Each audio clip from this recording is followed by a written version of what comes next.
Assalamualaikum. Jangan lupa like, comment, and subscribe. Bye.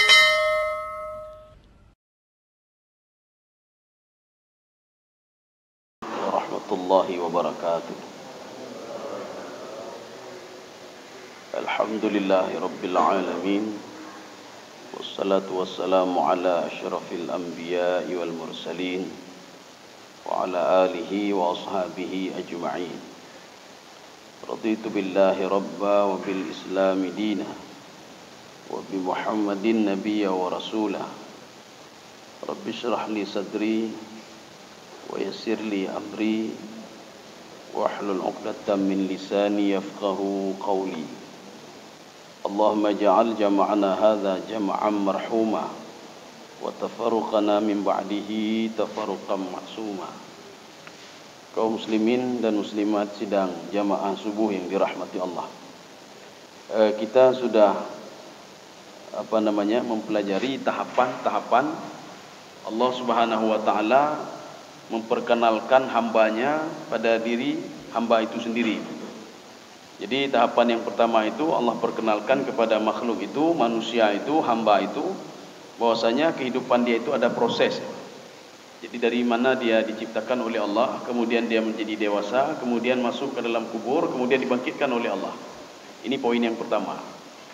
Kemudian poin yang kedua, Allah menyuruh melihat kepada tanam-tanaman yang kamu tanam, kata Allah. Tsumma syaqqaqnal arda syaqqa. Kemudian setelah itu biji-bijian itu saya belah, kata Allah, kemudian dia tumbuh. Ini juga menjadi pelajaran bagi manusia. Artinya proses kehidupan itu seperti itu. Ya, ini poin yang kedua.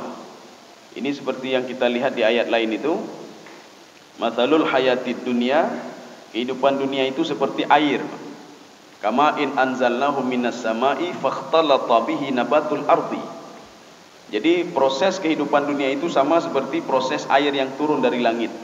Tapi ini tidak ada di sini ya. Jadi ketika itu tanaman-tanaman itu tumbuh dengan sangat indah sekali dan subur sekali. Jadi makanya manusia itu menikmati keindahannya. Tapi tiba-tiba kata Allah Subhanahu wa taala, saya kirim angin yang sangat kencang sekali. Tanaman yang kalian tanam tadi itu tidak ada lagi, habis semuanya, kata Allah. Ka'allam taghna bil amsi. Seakan-akan kalian tidak pernah tanam tanaman itu. Artinya habis, tidak ada apa-apa lagi. Ini memberikan, ini kalau di dalam istilah Imam Ibnu Ashur dalam tafsir beliau, ini perumpamaan tamsili namanya. Jadi tamsili itu cerita, dalam model cerita. Karena manusia ini suka sekali dia cerita, proses. Makanya diberikan gambaran oleh Allah seperti itu, supaya manusia berpikir. Sekarang masih poin kedua ini, masih poin kedua. Artinya poin kedua itu tanaman-tanaman yang pertama biji-bijian itu saya tumbuhkan tanaman itu, kata Allah. Inilah tafsiran yang yang dimaksudkan dengan Allah menghidupkan yang mati, mematikan yang hidup. Bagaimana menghidupkan yang mati? Kita di dalam kandungan itu kan mati. Kemudian setelah itu 4 bulan dihidupkan oleh Allah. Biji-bijian itu kan mati. Setelah ditanam, kemudian disiram dengan air, Allah mengatakan dalam Al-Quran, wa minal ma'i kulla syai'in hayyin. Jadi dari air itu semuanya bisa hidup. Kehidupan itu bermula dari air. Maka kalau seandainya air itu ditahan oleh Allah dari atas dan dari bawah, kenapa dari atas dari bawah? Kayak di dalam tafsir Al-Baydawi, dalam tafsir Sawi, sumber air itu 2. Dari atas itu air hujan, dari bawah itu air mata air. Makanya ketika Nabi Nuh itu ditahan air selama 40 tahun, itu dari atas saja ditahan, tapi dari bawah tidak. Makanya airnya masih ada, tapi musimnya musim kemarau. Artinya tidak turun hujan dan panas sekali. Tapi ketika nanti dia ditahan dua-dua, ya ini habis mendung ya. Jadi dari atas ditahan, dari bawah ditahan. Kaum muslimin sedang jemaah yang dirahmati Allah. Jadi makanya ketika Allah murka itu, airnya juga 2, dari bawah, kemudian dari atas. Jadi pada masa Nabi Nuh alaihissalam, air itu terus dikeluarkan oleh bumi, kemudian dari atas terus dikeluarkan oleh langit. Sehingga di dalam Al-Quran disebutkan faltaqal ma'u. Seakan-akan air bawah dengan air atas sudah ketemu. Artinya apa? Air itu sudah penuh sekali. Bumi ini sudah dipenuhi dengan air. Faltaqal ma'u. Air bawah sudah hampir ketemu dengan air yang di atas. Kaum muslimin sedang jamaah yang dirahmati Allah. Ini proses, Pak. Jadi makanya setelah tanaman itu tumbuh, baik itu tanaman untuk kamu kata Allah, buah-buahan untuk kamu, begitu juga untuk binatang. Kita kemarin itu pada pertemuan yang lalu kita sudah membahas ada simbol-simbol di sini, simbol-simbol buah-buahan yang ditemukan di Timur Tengah. Jadi artinya ini merupakan Allah menyuruh manusia untuk mengkaji dan mempelajari ada apa sebenarnya di Timur Tengah itu. Ada apa di Yordania yang sudah banyak dihancurkan oleh Allah Subhanahu wa taala di situ? Ada apa dengan negara Yaman? Ada apa dengan Ethiopia dan lain sebagainya? Ada apa juga dengan Palestina? Sekarang kita lanjut, ini masih poin yang kedua ini, masalah tanaman-tanaman tadi. Artinya supaya manusia mengambil ibrah. Tanaman itu tidak tumbuh begitu saja, tetapi diberikan oleh Allah Subhanahu wa taala. Wa minal ma'i kullu syai'in hayyin. Dari air itu semuanya bisa hidup. Baik itu air dari bawah, mata air, maupun air dari atas. A'udzubillahi minasyaitonirrajim. Bismillahirrahmanirrahim. Kita sudah sampai pada ayat 32 surah Abasa. A'udzubillahi minasyaitonirrajim. Bismillahirrahmanirrahim. Mata'al lakum wa li'an'amikum. Ini mata' ini begini, Pak. Kita bisa mengambil faedah, mengambil manfaat, bersenang-senang, itu mata' namanya. Ini juga kalau kita kombinasikan dengan ayat Al-Qur'an, ayat lain. Innamal hayatud dunya mata'ul ghurur. Kehidupan dunia itu tidak lebih dari mata'ul ghurur. Mata' ini apa? Bersenang-senang saja, ya, bersenang-senang. Makanya setelah habis bersenang-senang enggak ada lagi, ya. Jadi tidak abadi, senang-senang itu tidak abadi. Maka dinamakan dengan mata'. Bahkan ditambah dengan ghurur. Ghurur itu sia-sia. Jadi artinya mata'ul ghurur. Makanya supaya kita punya visi misi ke depan, maka hiasilah mata' ini dengan ibadah. Hiasilah mata'un ini dengan nilai-nilai ibadah kepada Allah Subhanahu wa taala. Jadi supaya tidak sia-sia. Inilah yang dikatakan oleh Imam Ibnu Katsir dalam tafsir beliau, mengakhiratkan dunia. Walaupun kita tinggal di dunia, tapi amal yang kita lakukan itu semuanya untuk akhirat. Bagaimana caranya? Jadi kalau jualan itu kan kalau menurut kita kan dunia, Pak. Jualan dunia, pegawai negeri dunia, kerja ini dunia, semua dunia. Sekarang kita poles, Pak. Itu semua dunia, tapi kita bagaimana caranya supaya dapat pahala akhirat? Ya. Makanya seorang petani, seorang pegawai negeri atau apapun dia, ketika dia berangkat dari rumah dia sudah niat. Ya Allah, saya mau cari rezeki yang halal, nanti akan saya berikan kepada anak-anak saya. Saya tidak mau membohongi orang lain, menyusahkan orang lain. Ketika pertama sekali dia keluar dari rumah sudah mengandung nilai ibadah. Walaupun yang dilakukannya itu adalah bentuk duniawi. Dia jualan buah-buahan, kan duniawi itu. Tetapi duniawi itu bisa kita akhiratkan. Ini kalau sistem Ibnu Katsir dalam tafsir beliau. Apa kata beliau? Anta ja'alad dunya safinatan limaksudihal akhirah. Ini kata Imam Ibnu Katsir. Kita menjadikan dunia ini sebagai fasilitas supaya kita dapat akhirat. Maka rugi sekali orang yang sudah diberikan dunia, dia tidak mau menjadikan fasilitas untuk mendapatkan akhirat. Akhirnya yang dia dapat apa? Dunia saja. Akhirat tidak dapat apa-apa dia. Dia ingin laba yang banyak, ingin ini, ingin itu. Cuma itu saja yang dia dapat. Maka Allah katakan barang siapa yang menginginkan dunia, saya berikan. La yubkhasu fiha, tidak saya kurangi sedikit pun keinginannya. Mau apa dia, kata Allah Subhanahu wa taala. Tetapi nanti di akhirat tidak dapat apa-apa lagi dia. Ini semua saya berikan terus. Mau apa? Mau laba banyak, saya berikan terus. Man kana yuridul ajila ta'ajjalna lahu fiha ma nasha'u liman nurid. Kalau ada yang menginginkan sesuatu hal yang instan, Pak. Instan itu cepat. Saya mau ini cepat, mau dapat jabatan cepat, semua cepat walaupun dengan cara apapun. Saya permudah dia, kata Allah. Ajjalna lahu fiha ma nasha'u liman nurid. Bahkan ada yang membaca, ada qiraat yang membaca liman yurid. Siapa yang mau? Kamu mau, kata Allah. Saya berikan kamu. Kamu mau, saya berikan juga, kata Allah. Tetapi dia tidak dapat apa-apa lagi di akhirat nanti. Bahkan saya persiapkan neraka jahanam untuk dia, kata Allah. Kaum muslimin sedang jemaah yang dirahmati Allah.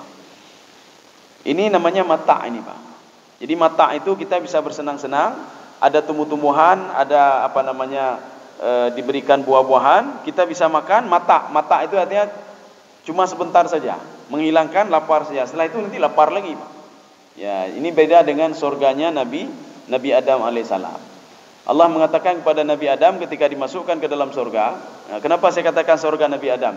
Karena berbeda surga Nabi Adam dengan surga yang digambarkan di dalam Al-Quran. Maka surga Nabi Adam itu, alla taju'a fiha wa la ta'ra. Kamu tidak pernah lapar-lapar di situ. Sekali makan sudah kenyang terus. Wa alla tadma'u fiha. Kamu juga tidak pernah haus. Wa la tadha. Dan tidak pernah panas. Kamu selalu berada di tempat yang teduh. Tapi kalau di dunia ini mata' namanya Pak, mata'ul ghurur. Setelah makan, kemudian lapar lagi, makan, lapar lagi, makan, lapar lagi, terus begitu. Makanya Allah mengatakan pada pertemuan yang lalu itu, afala yanzuruna falyanzuril insanu ila ta'ami. Coba lihat kepada makanan yang dimakan, bukan makanannya dilihat, tetapi proses yang dilakukan oleh makanan itu. Manusia pertama kecil, kenapa bisa besar kata Allah? Coba kamu cek itu, kamu selidiki itu kata Allah. Akibat makanan yang kamu makan. Kenapa dulu kamu bayi tapi tiba-tiba sudah besar-besar terus? Kamu lihat falyanzuril insanu ila ta'ami, kepada makanan itu sendiri. Coba kamu perhatikan, coba kamu selidiki kata Allah. Coba kamu lakukan penelitian. Ya. Jadi rupanya makanan itu kata Allah dijawab sendiri oleh Allah, mata'allakum wa li'an'amikum. Yang saya tumbuhkan dari bumi itu kata Allah, itu untuk kamu, ya. Wa li'an'amikum, untuk binatang-binatang kamu yang nantinya binatang itu kamu konsumsi juga kata Allah Subhanahu wa taala. Akhirnya apa? Semuanya untuk kamu kata Allah. Makanya dalam surah Ar-Rahman Allah mengatakan wal arda wada'aha lil anam. Kalimat wal arda ini mencakup semuanya, Pak. Bumi, apa artinya Pak? Yang ada di bumi, yang ada di dalam bumi semuanya diberikan kepada manusia. Gratis, Pak. Anak-anak enggak diminta apa-apa. Enggak pernah nanti ikan di laut habis, Pak. Kemudian Allah mengatakan harus bayar pajak dulu, tidak. Tidak pernah habis-habiskan di laut. Tidak pernah habis. Kecuali Allah akan mengazab satu kaum, satu kelompok, maka nikmat itu akan dicabut oleh Allah Subhanahu wa taala. Sebagaimana Allah mengazab penduduk Mekah. Jadi mengazab penduduk Mekah ketika itu mereka pernah kelaparan. Pernah kelaparan dan kehausan. Kenapa? Karena mereka itu sudah berbuat zalim. Setiap haji yang datang itu diberikan air Zam-Zam, kemudian diminta upah. Ya, diminta upah. Kemudian upah itu untuk apa? Untuk kesejahteraan pribadi mereka, kelompok tersendiri. Maka air Zam-Zam itu tidak dikeluarkan lagi oleh Allah, tapi sudah kering air Zam-Zamnya. Kemudian mereka juga diberikan kelaparan oleh Allah Subhanahu wa taala. Allazi at'amahum min ju' wa amanahum min khauf. Ketika itu Mekah itu, ketika mereka lapar, itu ditolong oleh negara paling miskin sekarang, Pak, Ethiopia. Ethiopia. Makanya Ethiopia waktu itu negara paling kaya sekali, Pak. Kaya sekali. Bahkan penyerangan Ka'bah itu dengan tentara gajah itu berasal dari Ethiopia. Gajahnya bahkan di dalam tafsir Al-Baydawi sampai ribuan gajah, Pak. Ribuan gajah yang datang ke situ. Jadi artinya gajah itu di Arab itu tidak ada gajah, Pak. Di Saudi Arabia itu, di Yaman tidak ada gajah. Dari mana gajah? Itulah dari Afrika, Ethiopia. Makanya Ethiopia waktu itu dikenal sebagai negara paling kaya. Tetapi karena mereka itu fakafarat bi an'amillah, mereka kufur dengan nikmat Allah Subhanahu wa taala. Sekarang siapapun yang ingin bantu mereka tetap seperti itu, termasuk negara paling miskin, Ethiopia. Padahal dulu Mekah itu mereka yang tolong. Ya, maka yang disebutkan dengan allazi at'amahum min ju'. Maka berterima kasihlah kalian kepada Allah yang sudah memberikan rezeki kepada penduduk Mekah itu melalui Ethiopia. Kaum muslimin sedang jemaah yang dirahmati Allah. Ini kita lanjut. Ya, ini baru poin ketiga. Sekarang poin ketiga. Jadi poin yang pertama, Allah menyuruh manusia melihat bagaimana proses kejadian dia. Supaya apa? Dia teringat kepada Allah. Satu. Poin yang kedua, kalau juga tidak teringat kepada manusia, coba kamu lihat sekelilingmu. Rezeki yang saya berikan kepadamu. Coba kamu lihat. Bagaimana proses rezeki itu tumbuh? Bagaimana dia itu bisa saya hidupkan? Dan kemudian dia itu juga nanti untuk kamu kata Allah Subhanahu wa taala. Manfaatnya juga kembali kepada kamu. Dua. Sekarang poin yang ketiga. Fa idza ja'atis sakhah. Di dalam tafsir As-Sa'di, ini fa ini namanya fa tartib namanya. Apa maksud fa tartib? Tadi yang pertama poin pertama sudah Allah berikan gambaran begini pada manusia. Kemudian yang kedua juga begini. Kalau kalian tidak percaya ini fa tartib namanya, Pak. Tertib itu artinya secara teratur. Jadi seperti kita kan buat aturan, Pak. Nanti kalian begini-begini, kalau nanti begini masuk tahapan kedua. Kalau enggak juga maka udah dipecat, ya, Pak. Dipecat. Jadi ada tahapan-tahapannya. Ini begitu juga. Kata Imam As-Sa'di, fa ini namanya fa tartib. Arti fa tartib apa? Dengan sedemikian rupa disusun oleh Allah Subhanahu wa taala supaya manusia mengenal dirinya sendiri, supaya manusia mengenal siapa penciptanya, supaya manusia berterima kasih kepada Allah, bersyukur kepada Allah Subhanahu wa taala. Nanti ingat kata Allah, ya, fa idza ja'atis sakhah. Ya, saya perlu terjemahan ini, Pak. Coba dibaca. Dan apabila datang suara yang menyesatkan, Ya. bukan kata yang cuma. Iya. Berarti ini sudah apa namanya? Kalau sudah dibuat dalam kurung, itu beliau sudah masuk ke dalam tafsir itu, Pak. Ya, jadi kalau ada terjemahan sudah ada dalam kurung, itu sudah masuk ke dalam tafsir ya. Sakhah itu suara teriakan. Ini sebuah kalimat majaz, Pak. Karena apa? Tidak ada orang berteriak waktu itu. Cuma yang ada tiupan sangkakala. Artinya disamakan tiupan sangkakala itu kalau kita ingin tahu, itu seperti orang berteriak di samping telinga kita, Pak. Iklik di samping telinga kita. Artinya kita tidak sanggup dengar. Ya, begitulah tiupan sangkakala. Artinya malaikat Israfil bukan berteriak, tetapi meniup sangkakala. Ini seperti ada apa namanya? Di samping kita ada orang yang motor dengan motor, suara besar sekali kan mengganggu telinga, Pak. Begitulah keadaan ketika di padang mahsyar. Ini tiupan sangkakala yang kedua nih, Pak. Karena di dalam tafsir Jalalain, dalam tafsir Sawi, dalam tafsir Al-Wasit, dalam tafsir Al-Qurtubi, beliau mengatakan fa idza ja'atis sakhah, itu maknanya apa? Tiupan sangkakala yang kedua. Ya, Pak. Jadi bukan yang pertama. Kalau di dalam terjemahan dulu itu, terjemahan lama itu, bukan itu. Apabila datang hari kiamat, itu saja. Ya. Kalau di sini bagaimana, Pak? Sama seperti itu ya? Ya. Mungkin karena sama-sama apa namanya Android seperti itu. Tetapi ada juga nanti kalau terjemahan Al-Quran itu berbeda-beda. Nanti ada Al-Quran keluaran ini beda, ini beda. Ada berapa tiga-tiganya beda, bisa berbeda. Kaum muslimin sedang jemaah yang dirahmati Allah. Maka sakhah di sini adalah tiupan sangkakala yang kedua. Apabila nanti sampai tiupan sangkakala yang kedua, kata Allah Subhanahu wa taala, yauma yafirrul mar'u min akhihi. Seorang itu akan lari dari saudaranya. Kenapa lari dari saudaranya? Ya, Pak. Dulu kita ini menafsirkan ini ketika tiupan sangkakala yang pertama, kiamat udah habis plung-plung, Pak. Padahal bukan tiupan sangkakala yang pertama, yang kedua. Kenapa dia lari dari saudaranya? Dia takut nanti dituding macam-macam oleh saudaranya. Ketika dia jatahnya masuk ke dalam surga, tapi nak jadi masuk ke dalam neraka gara-gara saudaranya tadi, Pak. Makanya hati-hati jadi orang terkenal, Pak. Menyuturi ligap, ya, nih, Pak. Ketika dikenal oleh orang lain, maka orang lain itu akan menambil hujah. Hujah bagaimana? Ya Allah, si fulan kenapa engkau masukkan ke dalam surga? Saya mengenal dia, ya Allah. Dia nak pernah mendakwahi saya. Ya, Pak. Kapal lo, kau kenal dia, Pak? Ya. Jadi makanya duduk di kedai kopi jangan lama-lama kali, Pak. Kalau lama-lama sekali, makanya ketika sebelum azan keluar terus, Pak. Ya. Karena ketika azan keluar nanti kita sudah dikenal oleh orang itu, dengkunyan menyo, kalau mau azan itu dia pergi sendiri, dan ini mereka berdalih nanti di hari kiamat seperti itu. Padahal kita kan tidak ada salah apa-apa. Memang salahnya begini, kita enggak mengajak mereka pergi ke masjid itu. Tapi itu dalih mereka saja, hujah mereka saja, supaya mereka terlepas dari azab api neraka. Maka seorang itu lari dari saudaranya, Pak. Ini kalau saya dekat-dekat nanti gara-gara dia saya bisa masuk ke dalam neraka nanti. Ya, ini, Pak.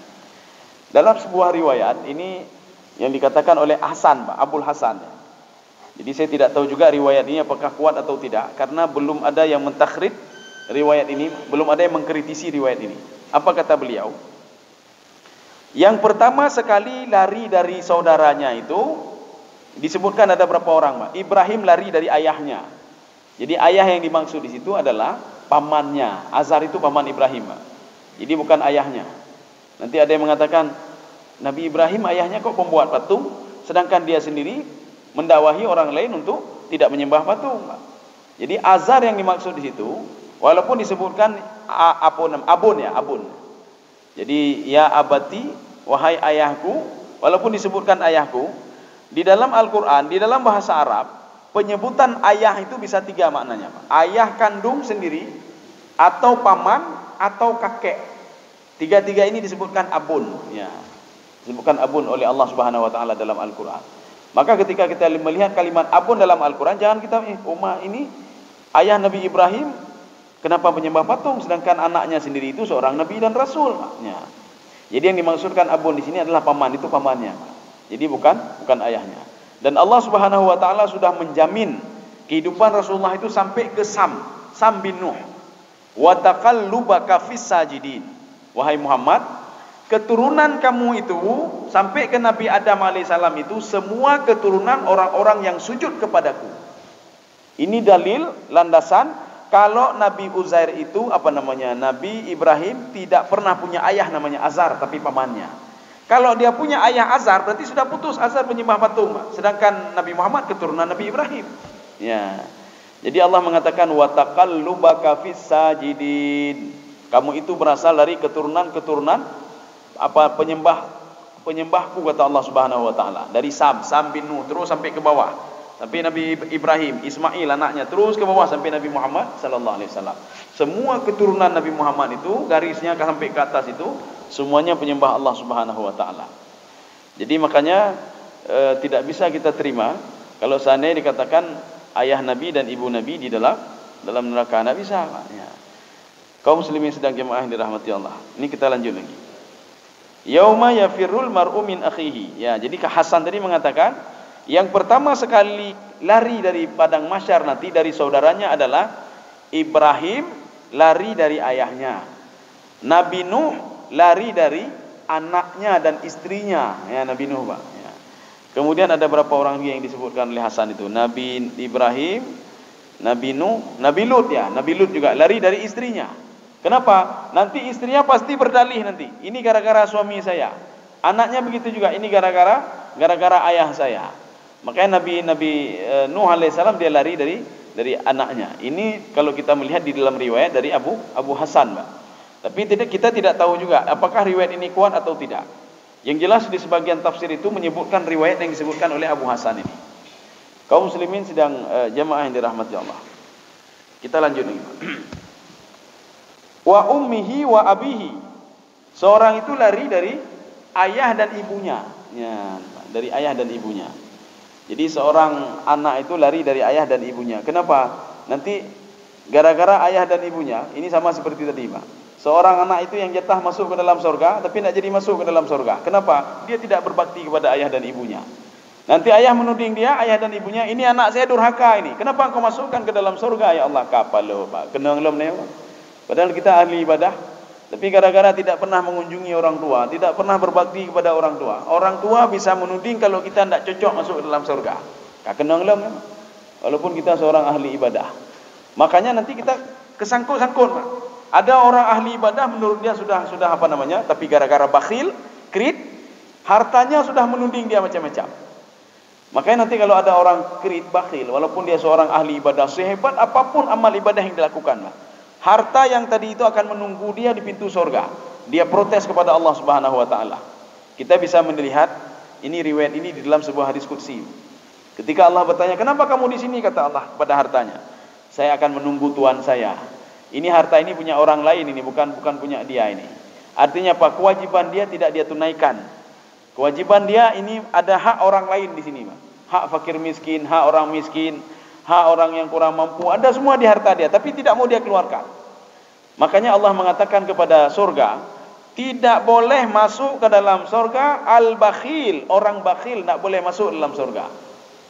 Kemudian dalam hadis Rasulullah lagi begini, tidak boleh masuk ke dalam surga orang yang memutuskan qati'ur rahim, memutuskan silaturahmi. Tidak boleh masuk. Ya. Artinya apa? Dia harus diproses dulu, diproses dulu. Makanya ini kan mau berakhir Ramadan, Pak. Jadi artinya kita minta maaf dulu lah, supaya apa? Amal ibadah kita tidak sia-sia di bulan Ramadan ini. Untuk apa kita dekat dengan Allah tapi tidak dekat dengan makhluk? Untuk apa kita hablum minallah tapi tidak ada hablum minan nas? Allah sudah berjanji dalam Al-Quran, duribat alaihimudz zillatu wal maskanah. Jadi manusia itu, kata Allah Subhanahu wa taala, manusia itu hina selalu dia dan tidak ada keberkahan pada dia apabila dua tidak dia lakukan. Hubungan denganku dan hubungan dengan manusia. Ada orang hebat hubungan denganku, kata Allah, tapi tidak hebat dengan manusia. Sengsara juga dia. Ada hebat dengan manusia tapi tidak hebat denganku, kata Allah, sengsara juga dia. Mana itu, Pak? Jadi dia tidak beriman kepada Allah, tetapi orangnya baik, dia bantu masjid, bantu ini, bantu itu, ya. Jadi sama saja kata Allah. Berarti harus ada dua-dua. Hubungan denganku, kata Allah, hablum minallah wa hablum minan nas. Kaum muslimin sedang jamaah yang dirahmati Allah. Maka Rasulullah mengatakan tidak boleh masuk ke dalam surga orang-orang yang qati'ur rahim. Dalam hadis Rasulullah lagi yang lain, kalau ingin doa kalian itu dikabulkan oleh Allah, dengan syarat kata Rasulullah, tidak boleh memutuskan hubungan silaturahmi. Kalau enggak doa kalian terkatung-katung kata Rasulullah SAW. Jadi kalau doa kita ingin dikabulkan, perbaiki hubungan dengan manusia dulu. Ya, dengan manusia kemudian dengan Allah. Karena nanti di padang mahsyar nanti, ketika itu terkait hubungan dengan manusia, Allah tidak mau tanggung jawab. Kamu itu dengan si fulan sendiri, kamu jangan dengan saya. Kalau dengan saya masalah ibadah dengan saya. Tapi kalau kamu ngutang sama dia, kamu menyakiti hati dia, kamu menzalimi dia, itu urusan kamu dengan dia. Maka minta maaf dulu sama dia. Ya. Kaum muslimin sedang jamaah yang dirahmati Allah. Kita kan biasanya begini, Pak. Apalagi bulan Ramadan, bulan Syawal nanti kan. Jadi biasanya ke bulan Syawal itu ngapain pergi ke rumah dia? Apakah pernah pergi ke rumah kita? Ya, ini banyak. Benar dan aja rumah we. Apa pernah dia pergi ke rumah kita? Untuk apa kita pergi ke rumah dia? Untuk apa kita bawa sesuatu ke rumah dia? Apakah pernah bawa sesuatu ke rumah kita? Ya. Maka Rasulullah SAW mengatakan begini, berikanlah salam kepada orang yang tidak pernah memberikan salam kepadamu. Karena apa? Akan memberikan efek psikologis, Pak. Efek psikologis. Jadi kalau seandainya terus kita tidak memulai salam, maka dia terus berburuk sangka kepada kita. Maka Rasulullah mengatakan berikanlah salam kepada orang yang tidak pernah memberikan salam kepadamu. Satu. Yang kedua, bawalah sesuatu kepada orang yang tidak pernah membawa sesuatu ke rumahmu. Jadi kita bawa apa sajalah ke rumah dia.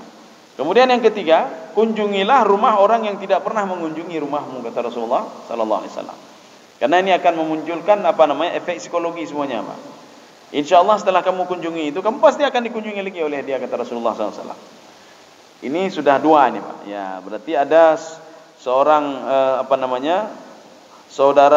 seseorang itu lari dari saudaranya.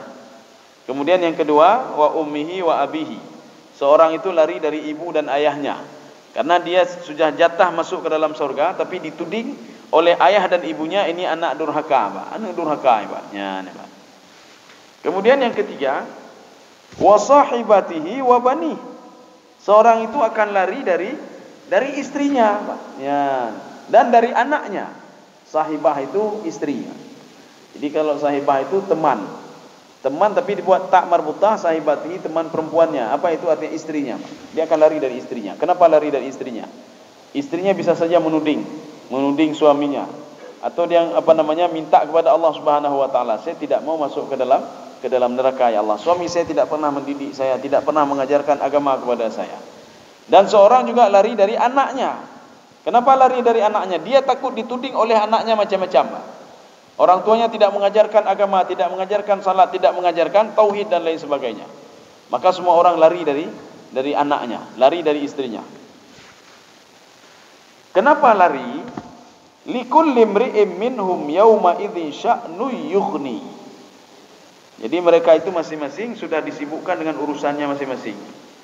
Kalau kata Imam Ibnu Katsir begini dalam tafsir beliau, kenapa mereka lari dan tidak mau mempedulikan lagi yang di sekitar mereka? Karena waktu itu karena saking panasnya, ini kata Imam Ibnu Katsir, Pak, dalam tafsir beliau. Tapi dalam Jalalain tidak disebutkan ini. Karena waktu itu seorang itu tenggelam dengan air keringatnya sendiri, Pak. Ada yang sampai batas kakinya, ada yang selutut, ada yang sepinggang, ada yang tenggelam, Pak. Akhirnya dia sibuk sendiri dengan itu. Ya, ini kalau versi tafsir Ibnu Katsir. Tapi kalau versi tafsir lain, pada hari itu likul limri'in yauma idzin sya'nu yughni. Dia punya urusan sendiri dengan Allah. Apa urusan sendiri? Bisa yang positif, bisa yang negatif. Yang positif, dia punya urusan kalau dia akan dimasukkan ke dalam surga. Senangnya luar biasa. Dia takut nanti gara-gara orang ini dia bisa masuk kembali ke dalam neraka, tidak jadi masuk. Ini kalau hal yang positif. Yang kedua hal negatif. Apa itu negatif? Dia sibuk sendiri dengan kejahatan yang sudah dia lakukan. Ya, jadi artinya kejahatan saya saja ini belum beres lagi, ini sudah datang anak saya lagi, datang istri saya lagi, datang saudara saya lagi, maka dia lari dari mereka itu. Artinya apa? Punya sendiri saja belum beres lagi. Inilah yang dikatakan oleh Nabi Adam alaihissalam ketika sekelompok manusia mendatangi Nabi Adam alaihissalam minta syafaat. Maka hari itu huru hara, Pak, huru hara, artinya nggak tahu kita mau lari kemana. Yang bisa menolong kita cuma amal ibadah kita. Yang bisa menolong kita, kalau kita menghabiskan waktu untuk mendidik anak kita di dunia ini, dialah yang bisa menolong kita nanti, Pak. Kalau kita di dunia ini ada berinfak, bersedekah, dialah yang menolong kita nanti di akhirat nanti. Kalau kita ada beribadah, maka ibadah kita nanti dengan izin Allah Subhanahu wa taala bisa menolong kita nanti di padang mahsyar nanti. Makanya yang negatif itu apa? Yang negatif seorang itu sudah sibuk dengan dengan kejahatannya sendiri. Maka ketika satu kelompok mendatangi Nabi Adam alaihissalam, mereka minta isfa'na, berikan syafaat kepada kami. Apa kata Nabi Adam alaihissalam? Nafsi, nafsi, nafsi. Makna nafsi, nafsi, nafsi diulangi 3 kali. Saya saja ada masalah dengan Allah. Masalahnya apa? Ya Nabi Adam, saya pernah berbuat dosa dulu kepada Allah. Saya pernah berbuat maksiat kepada Allah. Bukan sendiri saya, dengan istri saya. Makanya nanti 2 masalah saya. Yang pertama, kenapa saya makan buah khuldi? Yang kedua, kenapa kamu tidak mencegah istrimu? Kalau kamu saja yang makan, tidak ada masalah. Ini istrimu juga makan ya. Karena dalam satu riwayat, sebenarnya Nabi Adam tidak mau makan buah khuldi, karena patuh kepada Allah Subhanahu wa taala. Tetapi istrinya Hawa terus mendorong Nabi Adam, makan terus, nak apa itu, makan terus, nak apa, makan terusnya, Pak. Kan cuma sedikit dan membawa kita kepada kekal abadi, Pak, hidup abadi. Maka tidak ada yang namanya hidup abadi, Pak. Tidak ada yang namanya hidup abadi. Termasuk malaikat sendiri, Pak. Termasuk jin sendiri, termasuk iblis sendiri. Tidak ada hidup abadi namanya. Jadi hidup abadi itu setelah kita mati nanti, meninggal nanti, dibangkitkan, itu baru abadi. Jadi coba kita pikirkan, apakah kita ingin mengejar dunia sedemikian rupa, tapi hidup kita tidak abadi? Atau kita ini mempersiapkan amal ibadah kita untuk sesuatu hal yang abadi nanti, Pak? Nya punya pikir-pikir, tang mengat dapat jerok yang je-nya, Pak. Kalau ini kan cuma sebentar saja. Untuk apa setelah kita kumpulkan, setelah itu kita pergi begitu saja. Kaum muslimin sedang jamaah yang dirahmati Allah. Ya, ini tafsiran dari likulli imri'in minhum yauma idzin sya'nu yughni. Sekarang kita lihat di sini ada 2 kelompok. Ya, ada 2 kelompok. Ya, inilah yang tadi positif dan negatif. Kenapa mereka disibukkan? Likulli imri'in minhum yauma idzin sya'nu yughni.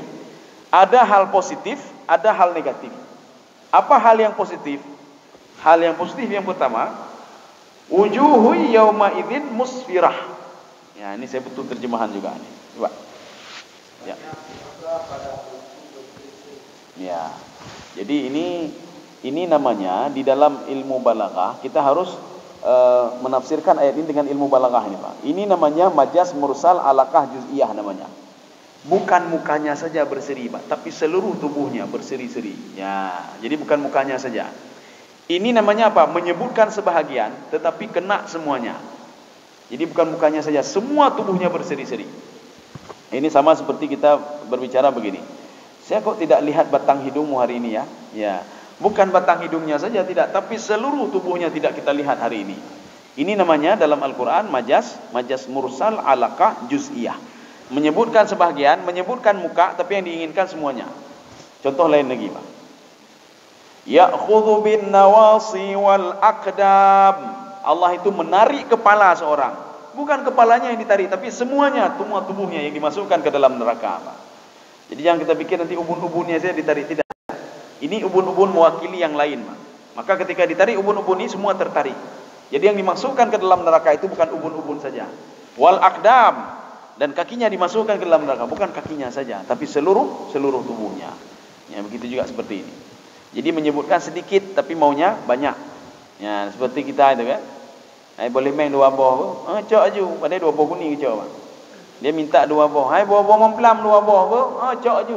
Kagak kan 2 buah kuning cok, Pak. Jadi minta 2 tapi maunya banyak. Ya, ini namanya majaz mursal alaqah juz'iyah. Ya. Wujuhu yauma idzin na'imah. Ini kelompok yang pertama, ini yang positif tadi, Pak. Artinya apa? Seluruh tubuhnya itu berseri-seri, Pak. Di dalam tafsir Sawi, apa kata beliau?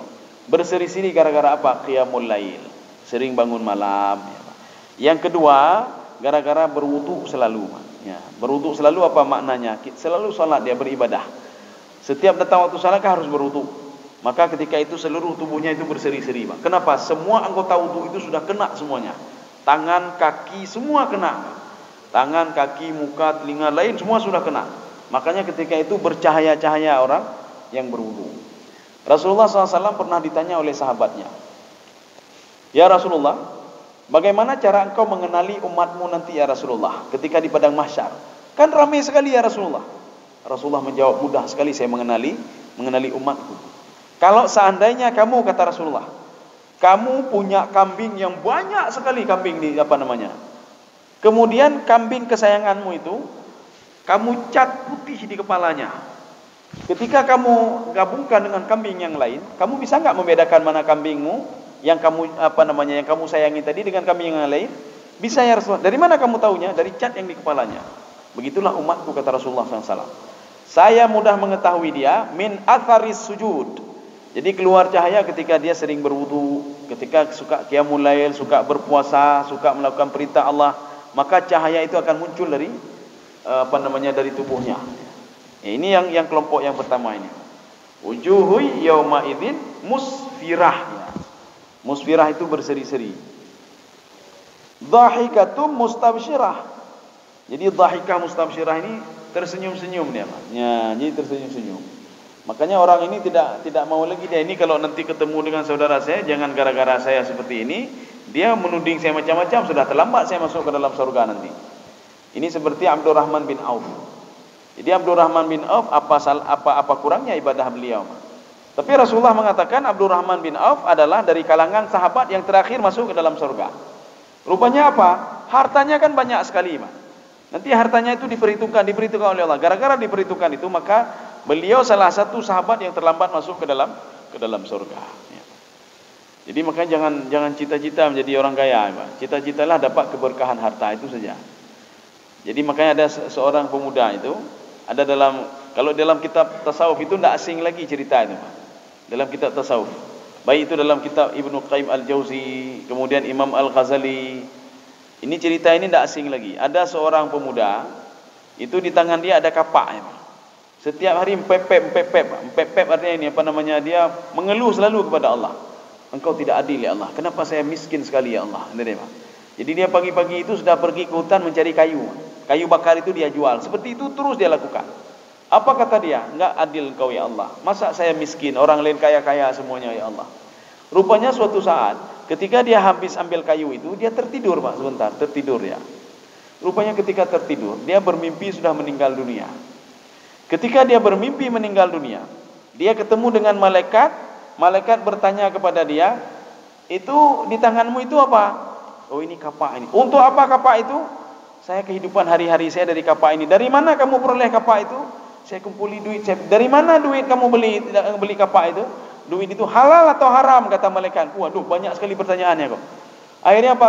Ketika kamu pergi ke hutan, kayu siapa kamu ambil? Ada minta izin sama orang punya? Akhirnya dia berkeringat terus. Sama siapa kamu jual? Apakah kayu itu haram atau tidak? Apakah kamu ngambil laba banyak atau tidak? Apakah kamu membohongi orang lain? Akhirnya dia terbangun dari tidurnya. Keringatnya terus keluar. Apa kata dia? Ini orang miskin saja seperti saya, pertanyaannya banyak sekali, Pak. Untuk kapak saja. Akhirnya dia berdoa pada Allah, jangan kayakan saya ya Allah. Kalau saya kaya nanti habis engkau tanya ada macam-macam ya Allah. Ini baru kapak saja. Saya peroleh kapak sedemikian rupa, saya kerjanya cuma pergi ke hutan saja, tapi pertanyaannya banyak sekali. Jangan kayakan saya ya Allah. Cukup saya seperti ini saja ya Allah. Saya sudah aman seperti ini ya Allah. Makanya seperti Rasulullah katakan begini, perut manusia itu cuma segini perutnya, tidak lebih dan tidak kurang.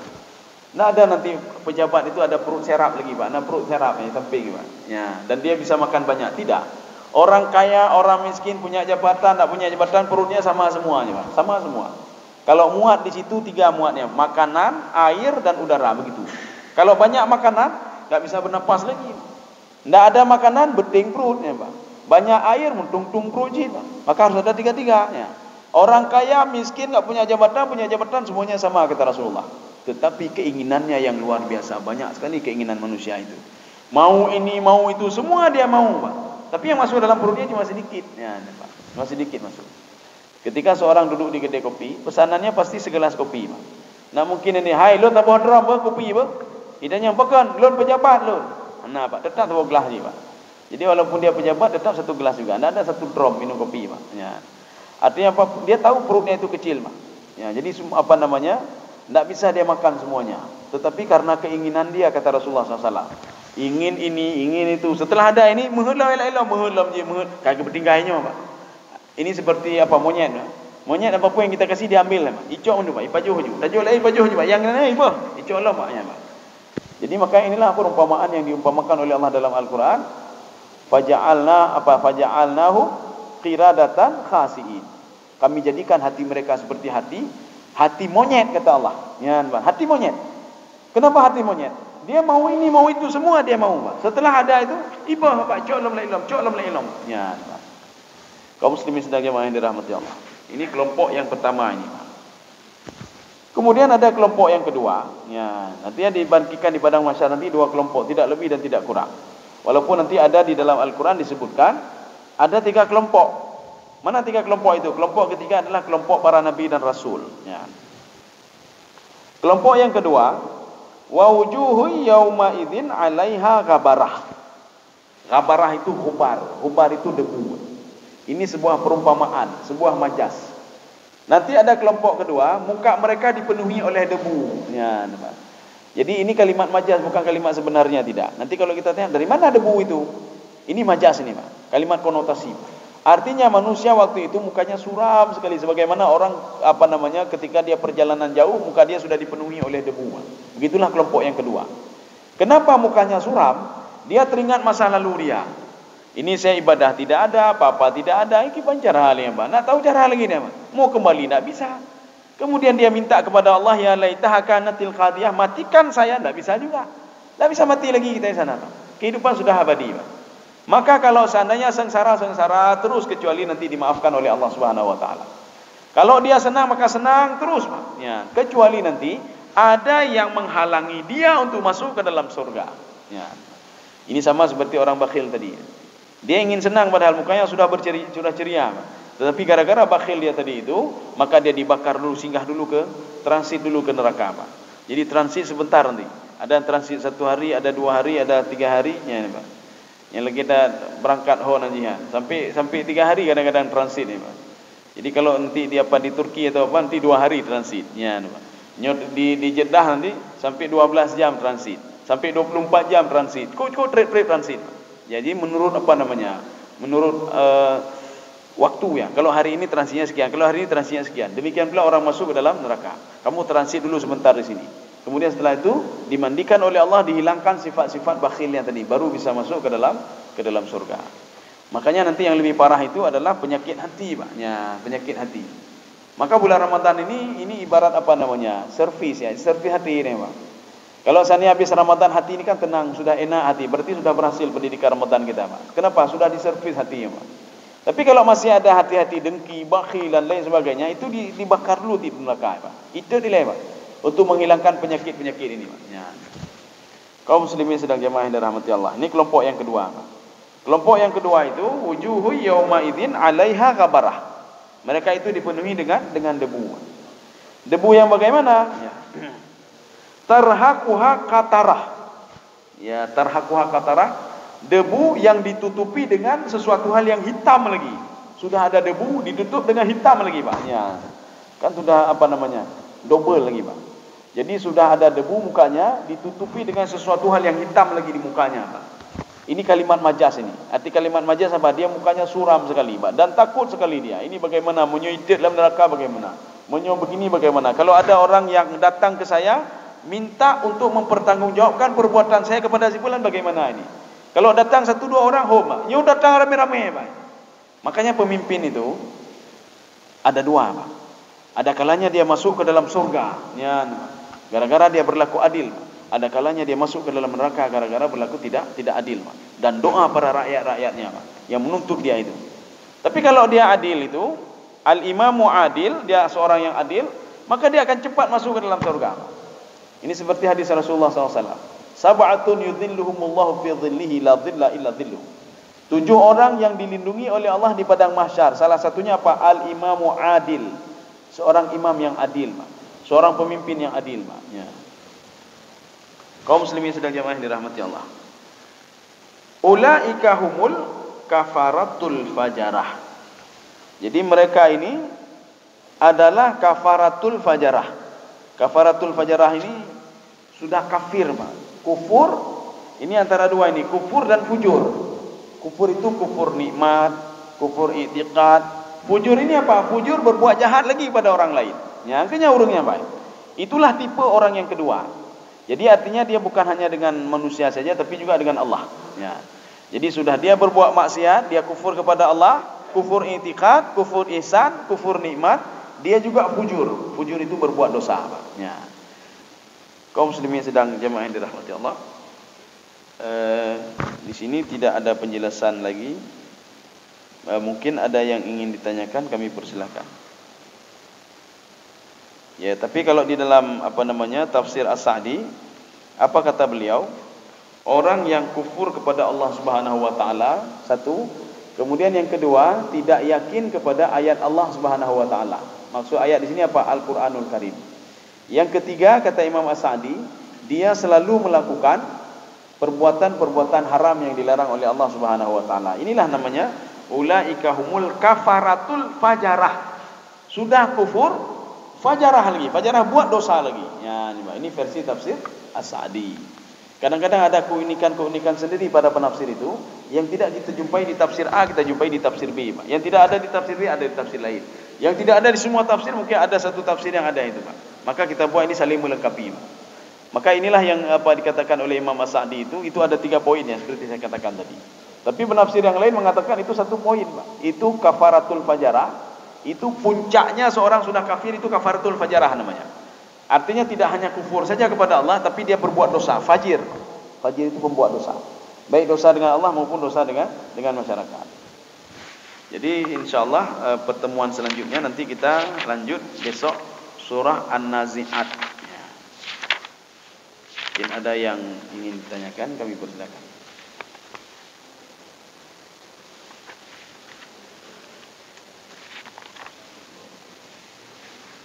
Ya, ada pertanyaan?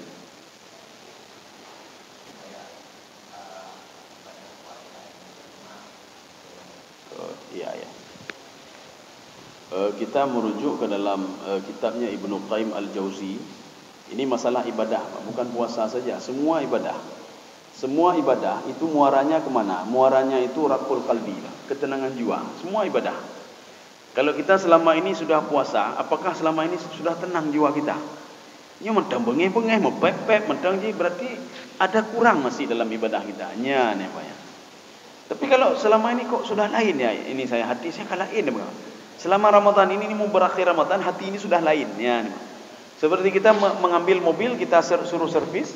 Ketika sudah sebulan kita coba, kok sudah enak ya, bawanya sudah enak. Tapi ini kita servis, saya coba dulu ya.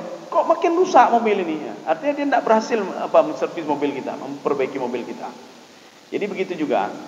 Jadi muaranya ibadah itu, semua ibadah apa saja ibadah. Kita bersedekah, karena ada orang sudah bersedekah, tidak enak jiwanya Pak. Ini belum tahu orang lain ini sedekah saya ini. Ini kan bantuan saya ini ya Pak. Bagaimana supaya orang lain tahu? Berarti ibadahnya belum beres lagi Pak. Tapi kalau dia berinfak, bersedekah, hatinya senang selalu. Berarti ibadahnya sudah berhasil Pak. Hakikat ibadah sudah dia ketemukan. Puasa begitu juga. Dia puasa sudah berapa hari? Ini puasa berapa? 24 ya. Ini puasa ke-24. Tetapi hati dia masih seperti dulu bulan Sya'ban, bulan Rajab dulu. Masih suka kepada maksiat. Masih buat maksiat. Masih suka dengki sama orang lain. Masih kalau lihat orang lain mendakdu hati. Pak. Ini seperti saya katakan, cara untuk menandai kita dengki atau tidak dengki sama orang lain. Karena dengki itu penyakit parah ini, Pak. Dengki itu penyakit hati memang, Pak. Kita untuk mengetahui kita dengki pada orang lain atau tidak. Ketika dia dapat promosi jabatan, ketika dia dapat nikmat Allah Subhanahu wa taala, dia baru ganti mobilnya. Dia beli rumah baru, ketika kita lihat dia ketemu sama dia, mendakdu hati kita. Kalau hati kita mendakdu berarti kita dengki sama dia. Ya, hati kita belum beres lagi. Hati ini cerdas sekali, dia luar biasa cerdas hati ini, Pak. Berarti makanya kalau kita selama ini ketemu sama dia, wah makin senang kita, Pak. Berarti pendidikan puasa kita sudah berhasil, Pak. Karena puasa itu kan ada 3. Ada puasa awam. Puasa awam apa? Ini nama saja ini, Pak. Dinamakan oleh ahli tasawuf. Namanya puasa awam. Arti puasa awam orang enggak punya ilmu yang berpuasa. Dia ketika berpuasa itu, yang dia tahu apa puasa itu menahan lapar dan haus itu saja. Lain dia buat terus Pak, kegop mentang, getemenak mentang, ya, lihat maksiat masih juga, ya. Ini yang pertama. Maka Rasulullah mengatakan, dia tidak mendapatkan sesuatu illa ju'al atash, kecuali lapar dan haus saja, lain tak dapatnya. Satu. Yang kedua namanya puasa khawas. Walaupun saya tidak setuju dengan 3 pembagian ini, Pak. Nanti akan saya katakan kenapa saya tidak setuju. Yang kedua, puasa khawas, Pak. Puasa khawas itu seorang menjaga ibadah zahir, Pak. Mana-mana ibadah zahir, menjaga tangannya, jangan zalimi orang lain, menjaga matanya, tidak lihat maksiat, menjaga perutnya, tidak makan haram, kakinya tidak pergi ke tempat yang ini. Itu puasa khawas namanya. Yang ketiga, khawasul khawas. Lebih daripada ini, dia menjaga hatinya, Pak. Ya, menjaga hatinya. Tapi saya tidak setuju, Pak. Tidak setuju begini. Di dalam puasa itu harus ada terkandung 2 nilai, Pak. Yang pertama apa? Nilai ibadah zahiri dan nilai ibadah batini. Kalau kurang satu saja, maka puasa kita ditolak oleh Allah. Ya, nilainya kurang, Pak. Nilainya sudah kurang. Masalah puasa kita tidak tahu apa diterima atau tidak di Allah. Yang jelas nilainya kurang. Tapi kalau tidak ada batini, itu jelas-jelas ditolak oleh Allah. Bukan ini lagi, bukan nilainya. Jelas-jelas ditolak oleh Allah Subhanahu wa taala. Mana itu zahiri dan batini? Zahiri, kita berpuasa apa? Puasa mulut juga, puasa mata, puasa telinga, itu zahiri, Pak. Puasa tangan, tidak mendalimi orang lain. Puasa mulut, tidak berkata-kata yang bohong, tidak kata-kata yang tidak bermanfaat. Satu. Yang kedua, puasa batini. Bagaimana puasa batini? Kita ikhlas beribadah karena Allah. Ya, kita tidak dengki sama orang lain. Itu puasa batini. Puasa Ramadan harus ada cakupan 2 poin ini, Pak. Harus ada zahiri dan batini. Kurang satu saja maka nilainya tidak ada. Bahkan tidak ada ikhlas saja habis semuanya amal ibadah kita, Pak. Bukan saja nilai tapi ditolak mentah-mentah oleh Allah Subhanahu wa taala. Jadi kalau kita ingin tahu puasa kita diterima atau tidak, tanya sama hati. Hati kita begitu hebat sekali, Pak. Sebagaimana hebatnya hati, dia tahu kapan Lailatul Qadar, Pak. Itu pun hati, Pak. Dia tahu, Pak. Ini sama seperti begini. Orang yang sudah biasa pergi ke laut, yang melihat-lihat bintang, Pak. Dia ketika lihat, oh hanacan ini pasang air pasang, enggak bagus ini. Ini ada angin di sana nanti. Padahal dia lihat bintang saja dia, Pak. Tetapi perasaan dia sudah lain, Pak. Itu orang selalu pergi ke laut. Tapi coba tanya orang yang enggak pernah pergi ke laut. Oh biasa ini laut tenang dia, Pak. Nak tahu dia ketika sampai ke sana ombak cukup besar, Pak. Ya. Begitulah hati, Pak. Orang yang sudah sering mendidik hatinya itu sangat cerdas sekali memberitahukan sesuatu kepada tuannya. Ini kita ingin membuktikan kecerdasan hati, Pak. Ketika kita ingin ngomongin orang lain, kita pasti lihat kiri kanan dulu, Pak. Ada bapak itu atau tidak ada? Oh, tidak ada. Bapak itu kan enggak benar tuh. Keluarganya sudah broken home itu. Anaknya satu orang pun tidak ada yang bisa diandalkan itu. Tiba-tiba bapak itu ada di depan kita. Yang pertama bergoncang apa? Hati, Pak, kan? Hati, Pak. Hati memberitahukan yang paknya katruk. Yang bapak omongan tadi itu dosa semua itu. Bukan kepala yang mendadu, Pak. Hana oleh yang mendadu, maka oleh kamu mendadu. Nada, Pak. Yang mendadu hati, Pak. Hati memberitahukan kepada kita kamu sudah berbuat dosa hari ini. Nyan, Pak, hati, Pak. Begitu hebatnya hati, Pak. Makanya orang yang biasa mengasah hatinya, mengasah hati dengan apa? Dengan zikir, Pak. Mengasah hati dengan apa? Hilangkan sifat-sifat buruk sangka kepada orang lain, itu mengasah hati namanya, Pak. Maka orang yang biasa mengasah hatinya, dia akan tahu kapan Lailatul Qadar. Orang yang biasa mengasah hatinya, dia akan tahu amal ibadahnya barusan tadi salat subuh diterima atau tidak diterima. Hatinya yang kasih tahu. Ya. Jadi makanya kalau kita merujuk ke dalam pendapat Ibnu Qayyim Al-Jauzi, hakikat ibadah itu ketenangan jiwa. Semua tenang jiwa. Hakikat olahraga itu ketenangan jiwa juga. Membawa kesenangan sendiri bagi orang itu, kan. Main bulu tangkis, main raket, setelah main itu tenang jiwanya, Pak, tenang, Pak. Ya. Main main bola, tenang jiwanya, Pak. Ya. Padahal waktu sudah habis untuk main bola, tapi tak ada masalah sama dia. Yang penting tenang jiwanya. Ya. Apapun mau dia lakukan. Pergi naik ke gunung, Pak, jalan kaki naik ke gunung, Pak. Padahal kan susah itu. Tapi membawa ketenangan jiwa bagi dia.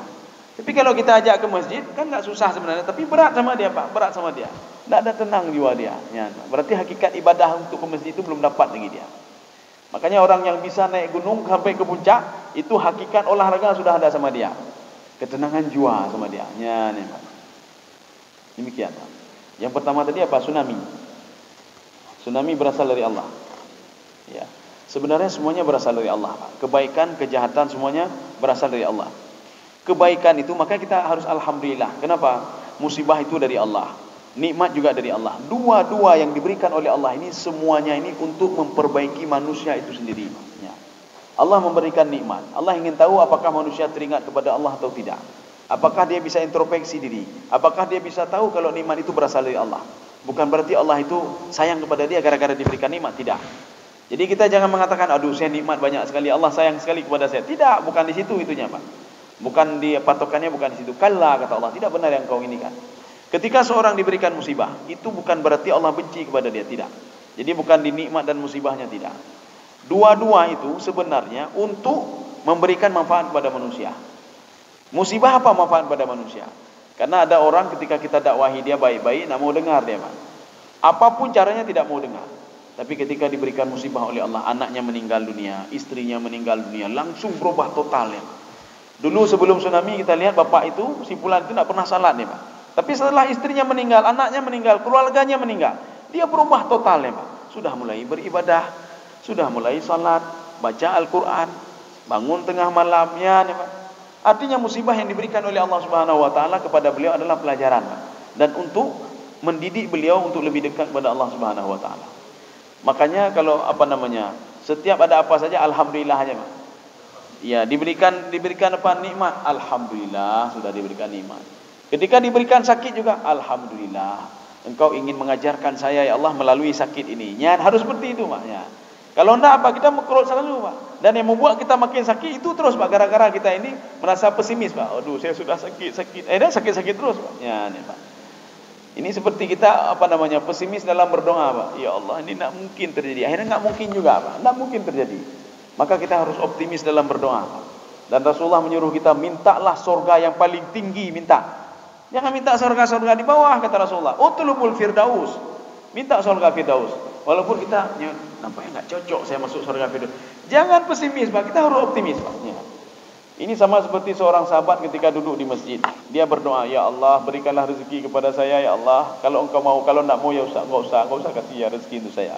Ya Allah, karuniailah saya begini kalau engkau mau ya Allah. Kalau engkau tidak mau ya udah enggak usah kasih sajalah untuk saya. Ya gitu Pak. Akhirnya ditegur pemuda ini oleh Rasulullah. Apa kata Rasulullah? Kamu jangan pesimis dalam hidupmu. Optimislah kamu. Artinya apa? Segala sesuatu hal itu akan dikabulkan oleh Allah sebagaimana prasangka kamu. Ketika kamu berprasangka baik kepada Allah Subhanahu wa taala, begitulah akan diberikan oleh Allah Subhanahu wa taala. Ketika kamu berprasangka jelek kepada Allah, Allah enggak mungkin memberikan rezeki kepada saya. Tidak diberikan rezeki. Kenapa? Kamu tidak yakin kepada Allah Subhanahu wa taala. Ya, demikian. Saya rasa cukup sekian saja. Mungkin ada satu lagi atau apa? Tidak ya. Mudah-mudahan ada manfaatnya bagi saya sendiri dan jemaah sekalian. Subhanakallah bihamdika asyhadu an la ilaha illa anta astaghfiruka wa atubu ilaik. Assalamualaikum warahmatullahi wabarakatuh.